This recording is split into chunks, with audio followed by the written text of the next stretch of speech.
안녕하세요. 바를정한의원 오민지 원장입니다. 오늘은 오랜만에 담적, 만성 소화기 질환에 대해서 설명을 드릴까 하는데요. 사실 소화기 증상 중에서 제일 흔하고 가장 초기에 나타나는 질환이 바로 이 역류성 식도염이기 때문에 이 역류성 식도염을 반드시 알아야 합니다. 역류성 식도염의 증상은요, 위산이 식도로 역류를 해서 목부터 명치까지 식도가 타들어가는 느낌이 나타납니다. 그리고 트림이 많이 나오고 트림을 할 때 음식물이 역류를 할 수 있습니다. 식도가 자극을 받아서 목에 이물감이 느껴지거나 가래 같은 게 걸려있는 느낌이 나거나 하는 것도 이 역류성 식도염의 증상입니다. 그래서 보통 이런 증상이 나타나면 우리가 위산이 너무 많아서 역류를 하나 보다, 위산을 좀 억제해야겠다 생각을 하면서 약국이나 병원에 가시면 실제로 위산 억제제를 처방받아서 드십니다. 그걸 며칠 먹으면 거짓말같이 위산이 역류를 하지 않고 증상이 편해집니다. 그런데 그렇게 잊고 지내다가 몇 주 정도 지나서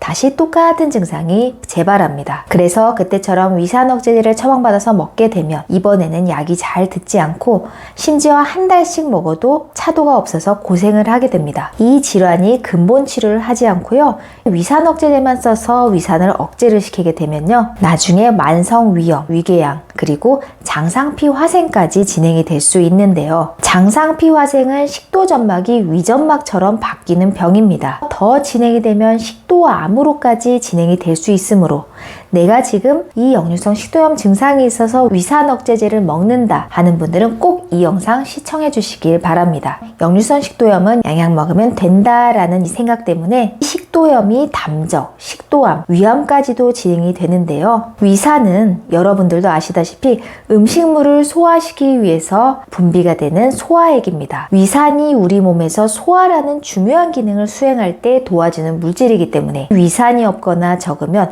소화가 당연히 잘 이루어지질 않겠죠. 위산이 사실 잘 분비가 되고 나와야 좋은 건데 이 위산 억제를 시킨다는 논리 자체가 말이 되지 않고요. 위산은 정상적으로 분비가 되는데 왜 이 위산이 식도로 역류가 되는가에 대해서 의문을 가져야겠고, 이것을 해결해야 역류성 식도염의 해결 방법이 나올 것입니다. 그럼 왜 위산이 식도로 역류를 할까요? 정상적인 몸 상태, 정상적인 소화기 상태에서는요, 이 위산이 충분히 분비가 되어도 역류를 하지 않습니다. 왜냐하면요, 위장 점막에서는 뮤신이라는 점액이 끊임없이 쉬지 않고 분비가 돼서요, 강한 산성이 위액으로부터 위장 점막을 보호를 하게 됩니다. 만약에 이 위장 점액이 분비가 되지 않는다면 어떻게 될까요? 위산은 강한 산성 물질이기 때문에 음식물뿐만이 아니라 위장 점막, 그리고 위장 세포까지 녹아버릴 수 있겠죠. 물론 이렇게 극단적인 상황은 잘 일어나지는 않습니다. 보통 우리가 말하는 위염, 위궤양이라는 게 위장 점액의 분비가 부족해서 적어서 나타나는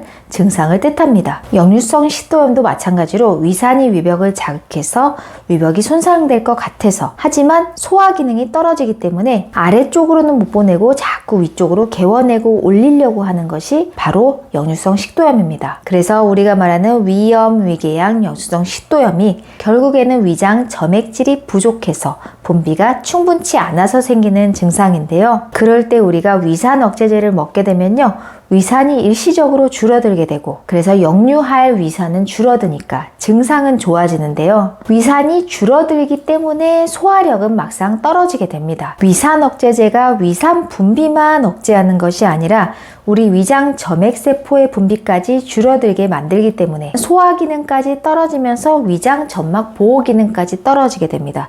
그래서 만성적인 담적, 소화기 질환을 만들게 되는 것이죠. 제가 역류성 식도염 환자분들께 꼭 드리고 싶은 말씀은요, 위산 억제제에만 의지하지 말아라. 위산 억제제는 어쩌다가 정말 필요할 때, 심할 때만 먹어라 하는 말씀입니다. 위장 점막에서 점액이 잘 분비가 되어서 우리의 소화 기능이 튼튼해질 수 있도록 만드는 게 첫 번째인데요. 점액이라는 게 미끌미끌하고 끈적끈적한 액체를 뜻하거든요. 우리 얼굴도 비유를 해보자면 로션을 안 바르면 얼굴이 빨리 건조해지고 빨리 노화가 되죠. 위벽도 마찬가지로 건조하지 않고 촉촉하고 미끌미끌해야 합니다. 이게 바로 점액이라는 위장의 로션입니다. 위장의 점액을 깎아내리고 없애버릴 수 있는 음식들을 제가 소개해드리자면요, 매운 음식, 술, 커피, 녹차, 뜨거운 음식, 칼슘, 철분제, 마그네슘제 이런 것들입니다. 우리 매운 거 먹으면 열나죠. 물을 끓이면 수분이 날아가죠. 위장도 마찬가지로 건조하게 만드는 것이 맵고 뜨거운 음식입니다. 이렇게 우리의 점액질을 깎아내리는 음식들은 당장 중지하세요. 그 다음에는 점액질을 보충하는 음식들을 먹어야 하는데요. 점액질의 주성분이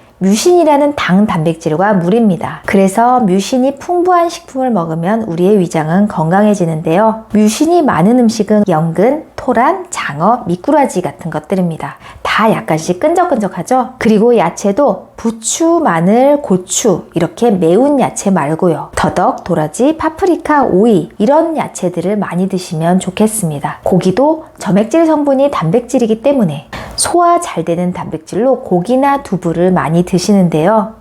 특히 낫또가 끈적끈적 하잖아요. 그것이 여러분이 생각하시는 뮤신 성분이 맞습니다. 그래서 낫또는 단백질도 보충을 하면서 뮤신도 보충이 되므로 굉장히 좋은 단백질입니다. 위장 점막은 막상 좋아졌는데 내 증상은 그대로면 어떡하냐라고 걱정하시는 분들이 있을 수 있습니다. 위장 점막이 회복이 되면요. 위염, 위궤양, 역류성 식도염, 위암 이런 것들 다 좋아질 수 있습니다. 그런데 이렇게 혼자 노력하셔도 잘 안 된다 하시는 분들은요.